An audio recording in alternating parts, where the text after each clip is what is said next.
Alright, hello everyone, what is up? My name is Marshall, and today we are doing my Premier League predictions video right before the season starts. I put this video off for a long time, and now I'm in kind of a bind to make it, so my apologies for that, but this is going to be pretty quick, and yeah, let's get going. Let's start at the bottom of the table. 20th place, I've got Brighton and Hove Albion.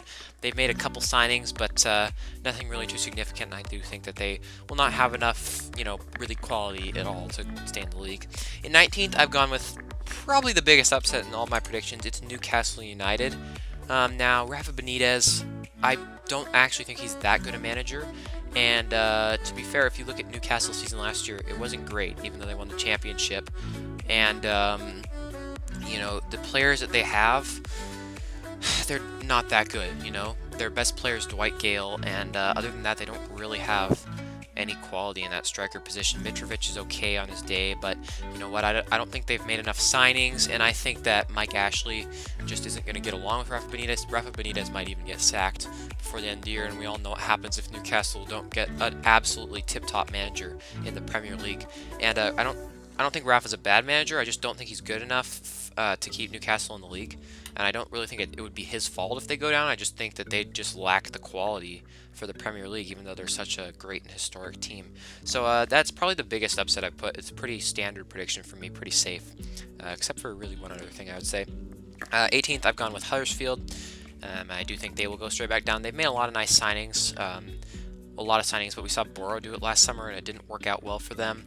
I think that they actually could be a lot like Middlesbrough because they made a lot of signings, but the strikers, I don't think it's going to work out too well for them. I don't think they're going to be able to score goals, and obviously signing players doesn't mean doing well. You've got to get them bonded together, but I'm sure David Wagner is a good manager. I think he'll give it a good go, but I don't think they'll just have enough to stay in the league. So I'm saying all three of the teams that got promoted will go straight back down. In 17th, we're going with Leicester City. I don't think that they're just not that good anymore, really. Kelechi Iheanacho up top is a good player, but they're not that good. But I think they will survive pretty comfortably with points. I think they'll finish in 17th. 16th, I've got Burnley. They are not a bad team, but their away record was really poor last season. They lost Andre Gray, and I don't really think anything a special season is in store for them, but I think they'll stay in the league. 15th, we've got Sparky Stoke. They lost their best player, I think, in Arnautovic, and I don't see a great season for Stoke either. 14th, I've put Crystal Palace. Solid team. Benteke really struggled under Pardew, but they barely survived last season and the year before, really. And almost really every single year since they haven't had Tony Pulis in their team. But I think De Boer is kind of the right man to lead this team. I think he can do well with them. They've made some good Dutch signings, and I think they'll be fine in 14th place. And in 13th, we've got West Brom. Tony Pulis' West Brom, mid-table, comfortable for them. 12th, I've put Swansea. And I don't think they'll go down. I don't think they have a chance of going down. I think Paul Clement is a really good manager and that he will keep them in the league for another year. And rounding off the bottom half, I put Bournemouth in 11th, another really solid team. They've made great signings this summer. But I think that, they could even finish higher. Really, they could challenge for top 8 maybe, or top 9, because they have put together a really nice team. But I've gone with 11th conservatively because, they're still not like a super great team, but what a good story Bournemouth is. Eddie Howe, everybody seems to like them. In 10th place, I've gone with Southampton, Mauricio Pellegrino's side. They kind of, I don't know how I feel about Southampton. They could, for all I know, they could actually get relegated.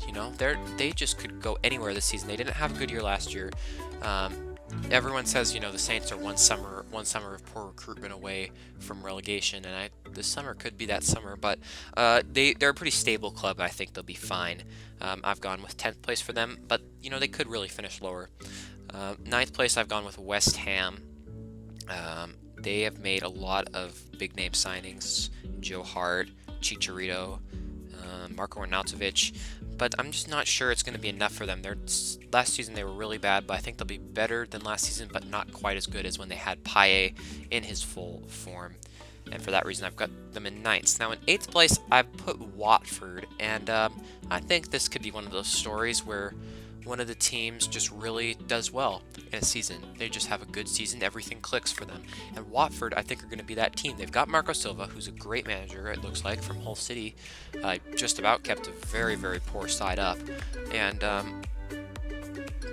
I think that the Hornets are going to finish in 8th place. They're a good side. They've signed Andre Gray. They've made some good signings. They've got the ambition. They've got really everything that you need to cut it at the top level.